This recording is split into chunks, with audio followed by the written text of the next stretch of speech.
everyone, it's Lisa Ross, also known as Paper Daisy Creations, and today I'm going to be showing you how we're going to join our cowl together.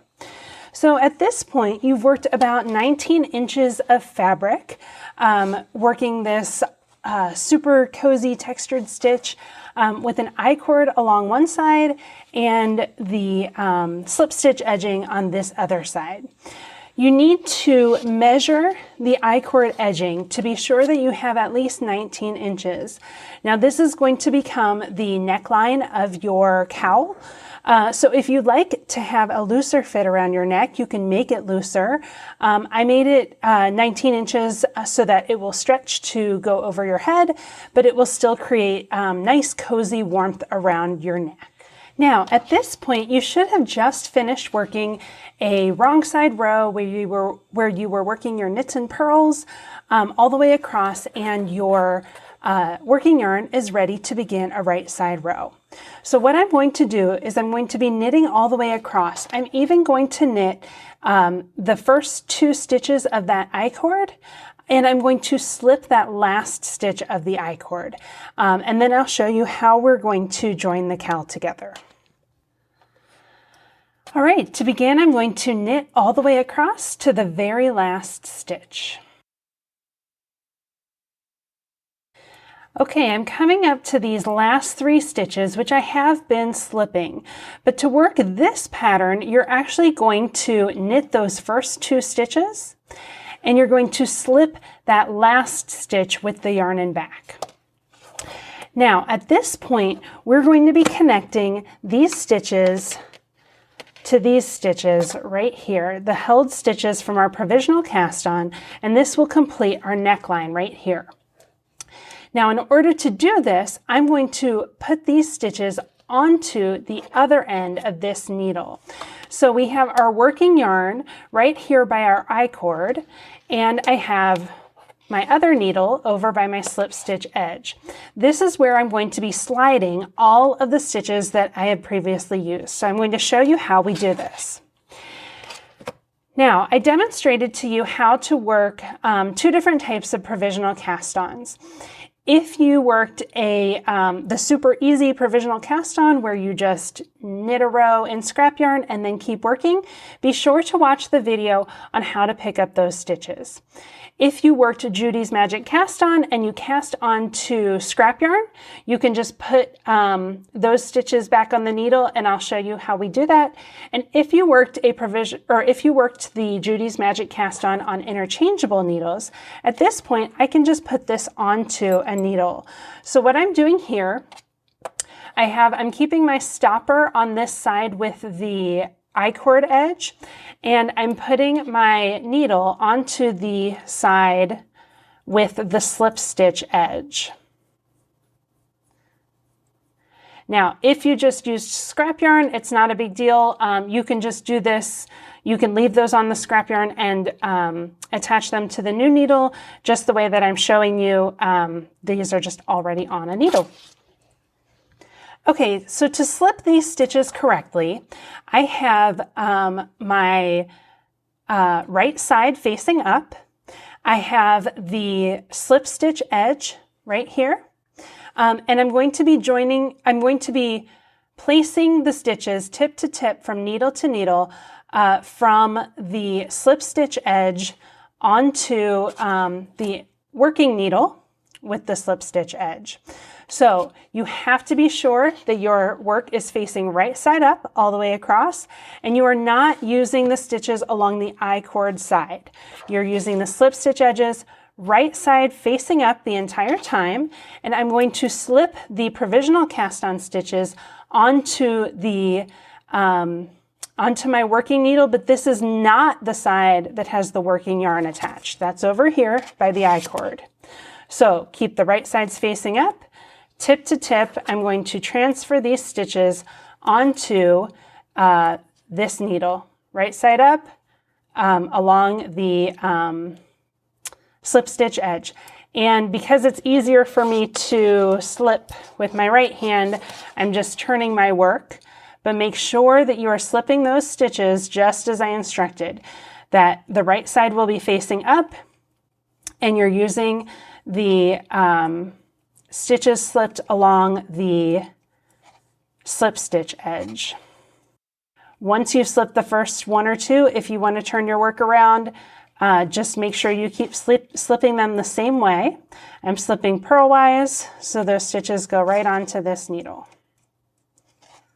Now, if you're using scrap yarn, you don't have to put them on a different needle first. You can just put them directly from the scrap yarn onto the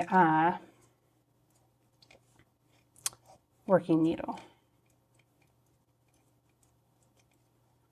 Okay, and then these last 3 stitches are part of my I-cord edge. All right, I no longer need this needle. I'm moving this to the side, and let me show you what this looks like.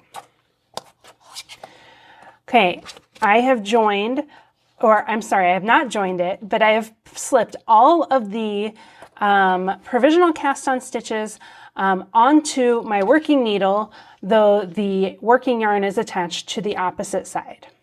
Okay, so it should look like this. Make sure there is no twist in the fabric. If you have it laid out like that, right sides are up on both sides. And now I'm going to take my entire work and flip it to the wrong side, just like this. I'm going to take my needle that does not have the working yarn attached, and this is where I'm going to be joining my stitches.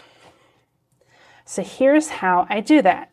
My working yarn is attached to this side right here, where we just knit across all of those right side stitches, and we worked 2 stitches of the I-cord, and we slipped the last I-cord stitch with the yarn held in back. So I'm going to slip that stitch back onto the left needle. Remember, you've got your right sides facing up right now. And then I'm going to place a stitch marker right here. And this final stitch that I've got, I'm going to work it as an SSK, combining it with this side, and that is my join right there. So I'm going to work SSK. For me, I only slipped the first stitch. You may have heard me say that in other videos. And then I knit those 2 together through the back loop, but you work your SSK however you prefer. This stitch may be a little bit like loosey-goosey at the moment, and that's okay because we can go through and tighten that up at the very end. All right, so I have worked my final right side stitch. We are going to be using these working stitches, going back and forth, right side and wrong side, and gradually joining to this, to the provisional cast-on stitches. We're going to do that just 1 stitch at a time as we go, and I will refer to the working stitches, and that will include all of the stitches up to the marker and 1 past the marker. Those are my working stitches. The other stitches stay on hold until they're picked up as they're worked with SSK into the cowl. Now I turn it to the wrong side. I'm going to slip 1 with yarn in front, and that's that SSK that I just worked. I slip my marker. And because I'm working the garter ridge portion, I'm going to go ahead and knit all the way across, making my garter ridge. Okay, I'm coming to that very last stitch, and I'm going to continue slipping that stitch with the yarn held in front, just like so. All right, at this point, I would recommend turning your work like this, where you can see the neckline, you can see these stitches.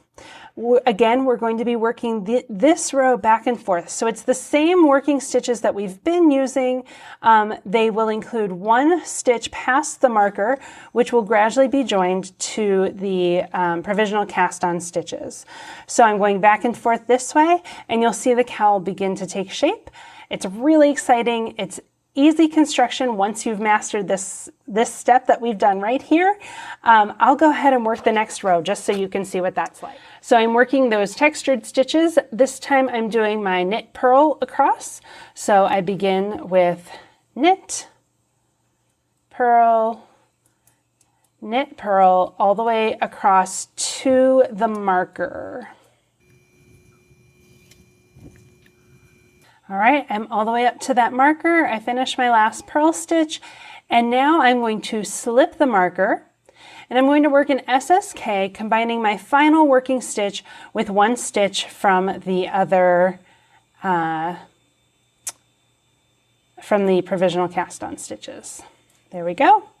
I'm going to, so this is the end of my right side row, even though it's in the middle of the row. So technically we're working short rows because we do have all these other stitches on the needle, but I don't really like to think of it that way. I feel like that saying short rows sometimes creates anxiety, and I don't want you to feel that way because this is a very easy technique. All right, so we flip to the wrong side. I slip that with the yarn held in front. I slip my marker, and I'm going to knit, purl all the way till the end. Well, sorry, to the very last stitch. So my last two stitches are actually knit one, slip one. Okay, I am up to the last two stitches on my wrong side. I'm going to knit one and slip one with yarn held in front. That's the end of my next right side row, or sorry, and the end of my next wrong side row. As you can see, that patterning continues, and it's going to continue to go as we work our way, joining each of these stitches one at a time. You'll begin to see a nice clean line appear, creating a faux seam as we go. You can find this pattern and all of my designs on Ravelry and paperdaisycreations.com.